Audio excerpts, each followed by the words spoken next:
নির্বাচন কমিশনারের সাম্প্রতিক এক বক্তব্যের সমালোচনা করে বিএনপির ভাইস চেয়ারম্যান শামসুজ্জামান দুদু বলেছেন, বিএনপি ভোট বর্জন করে মুক্তিযুদ্ধের চেতনায় এবং গণতন্ত্রের পক্ষে অবস্থান নিয়েছে। দেশবাসী এই সিদ্ধান্তকে অকুণ্ঠ সমর্থন দিয়েছে। সকালে যশোর শহরের বড়বাজারে নির্বাচন বর্জনের আহ্বান জানিয়ে লিফলেট বিতরণ কর্মসূচির উদ্বোধন করার সময় শামসুজ্জামান দুদু আরো বলেন, বর্তমান সরকার, নির্বাচন কমিশন, প্রশাসন এদেশের নির্বাচন ব্যবস্থা, রাজনীতি, মানুষের দাবি প্রধানত ধ্বংস করে দিয়েছে। এদের মধ্যে ন্যূনতম মুক্তিযুদ্ধের চেতনাবোধ, শহীদদের প্রতি শ্রদ্ধা সম্মান থাকলে সকল দলকে ডেকে আলোচনা করে সিদ্ধান্ত নিত।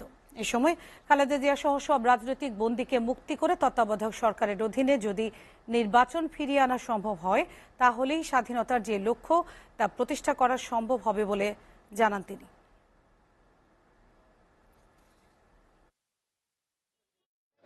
এই নির্বাচন কমিশনার, এই সরকার, এই প্রশাসন, এরা বাংলাদেশের ভোট, রাজনীতি, মানুষের দাবি একেবারে পদানত করেছে, ধ্বংস করে দিয়েছে।